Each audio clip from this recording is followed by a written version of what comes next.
Hey everyone, Happy New Year. And with the new year typically comes cold weather because I am filming in January 2026. And I came across a problem that I'm trying to solve, and that is the workspace that I'm in.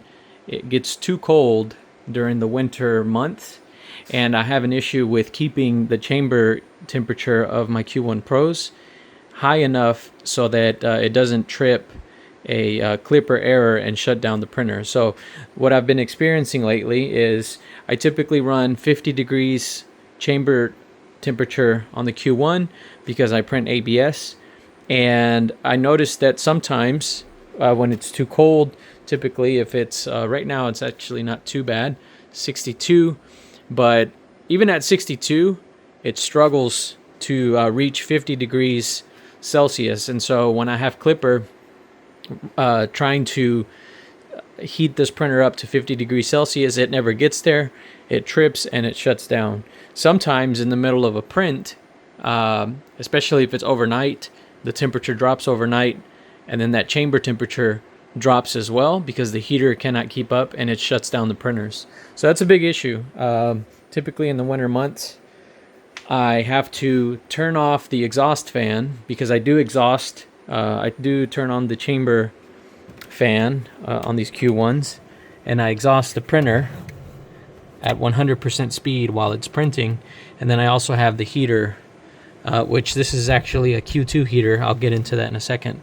But the heater runs and it typically maintains 50 degrees. But anyways, it's a problem, and I've identified why this is happening on the Q1s, and I'm going to fix that with the chamber heater from the Q2. So I have a Q2 here, and I noticed that this printer, it will heat up no matter how cold it is outside. So the chamber, I can set it to 60 degrees Celsius, and it could be freezing outside, and this will still hit 60 degrees Celsius in the chamber, even with me exhausting 100% on 100% fan speed. So doing a little investigating, and it turns out it's because the heater on the Q2 is significantly better than the heater on the Q1 Pro. The other thing is that the Q1 Pro, this is the only heater that you can purchase. So this is advertised as a 300 watt heater. It is a PTC heater, so at a certain temperature it starts to regulate itself. It starts to regulate the power, and it won't it's supposed to not have sort of a thermal runaway. But anyways, this is advertised as 300 watts. You can look at the spec sheet on the Q1 Pro on the Qidi website. And for the Q2, it is 280 watts. But when I purchased this heater, I noticed that Qidi specifically calls this out as a 115 volt heater. That wasn't the case with this one. So I did some testing. I have a current meter here, and it's an app that I have. I hooked up power, and I turned this on, and it's only drawing 180 watts. And I think that's because this is a 220 volt heater, and at 220 volts I think it will draw close to 300 watts, but not at 120 volts or 115 that I'm using here in the United States. However, the Q2, it is advertised at 280 watts, and at 115 volts or 120 that I have here in the US, it is hitting 280 watts on the dot. It's about 282, and it just heats a lot faster. And then also because of the blower design versus the axial fan that this has, it just pushes a lot more air into the chamber. So I went and I purchased, so currently I have 16 Q1 Pros, and I purchased 16 heaters for Q2 heaters. And what I did is I noticed that the Q2 it has a thermistor, and in the software of the Q2, it has a limit of 100 and I think 30 or 120 degrees Celsius, and if that thermistor reaches that temperature, it will shut down the heater altogether. Now the Q1 doesn't have that, so instead what I did is I found a 125 C fuse. It's a thermal fuse, if I can focus on that. So I purchased this off Amazon, and I will be tying this into the heater here. And what's nice about the Q2 specifically is this hole here ends up mounting pretty spot on. So it gives a nice little spot to sit, and I have some thermal compound, and that should be able to sense the temperature of this heating element and still have that protection. Again, this is a PTC heater. It does self-regulate, but I did some testing. I have a thermometer here with this little probe. I stuck it here.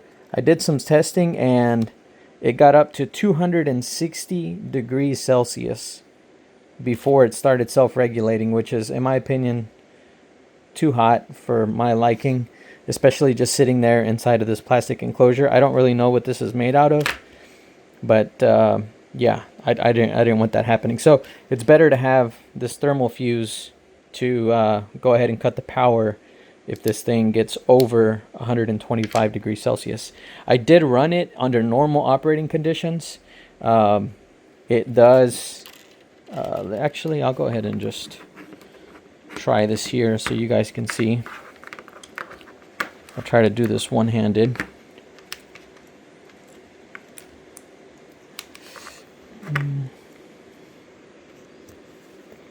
All right.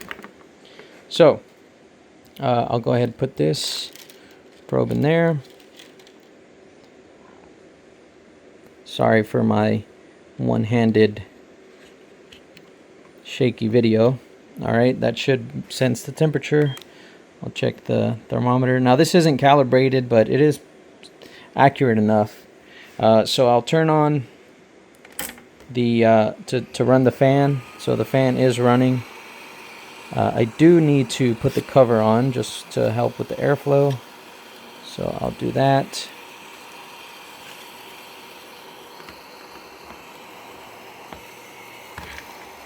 Okay. All right. Oops, sorry about the finger. Okay, so I'll turn this on. So I can't show you in the app, but it does draw 280 watts. And you can see how hot this the element is getting inside. It gets up to about 95 degrees Celsius, and it stays there. It stays there while the fan is running. So it kind of keeps it cool, and it is colder right now. I have to test this when it gets hotter. 125 might not be enough. I might have to go slightly higher, especially like in the summer months. This might creep up to 125, so I'll have to test that. So yeah, it hovers around 90 degrees Celsius. Temperature is nice and hot. It blows out of here. 92, 93. Yep, so it hovers around there. And yeah, so this thermal fuse should be enough. However, if I turn off the fan, the blower fan, look how quickly this element shoots up. So I just turned it off, and that sucker just gets really hot because there's no airflow. And in the app where I'm seeing the current of the that's being drawn by this heater at around 260 degrees Celsius, the resistance is so high that the power drops to near zero. So it kind of self-regulates to 260-ish, which is too hot in my opinion. Well, it's still climbing. So yeah, I'm gonna go ahead and turn the fan back on because that's, in my opinion, too hot. You can see how it starts moving air again and drops that temperature. So even though it is a PTC heater, that's I mean, I don't really know a whole lot about the internals of how a PTC heater works, or if what type of material this enclosure is made out of. 265 just seems really high, so I'll just be on the safe side and use this thermal fuse. But anyways, this is a much better heater than what's in the Q1 Pro. And after I did install it on one of these printers here, on just as a tester, and I did find an existing mounting hole, and I just spliced the cables together. The Q2 does have, the wiring does have, it's like a tachometer for the blower fan, which I just didn't even use those. I just did power and ground, so the fan runs at 100%. And it does have more volume, it does move more air, and then it's also a blower type versus an axial type, so it's forcing that air a lot more into the chamber, and it heats up no problem. So I was able to I tested it even at 60 degrees Celsius, and it was a cold day. I think it was about 45 degrees Fahrenheit in my workshop, and this hit 60 degrees Celsius no problem with the exhaust fan at 100%. So I was pretty happy about that. I'm gonna go ahead and upgrade all of these to the Q2 heater, and yeah, I shouldn't have any more problems with printing ABS, maintaining a hot chamber temperature during the winter. And hopefully this information is useful to somebody. Also, do this at your own risk.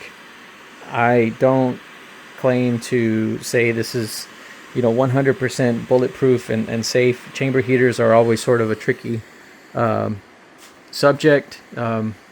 So do this modification at your own risk. I'm comfortable doing it, and I've been doing some testing to make sure that everything is okay. So yeah, this should help somebody out during the cold winter. Anyways, that's it, guys. Thanks for watching.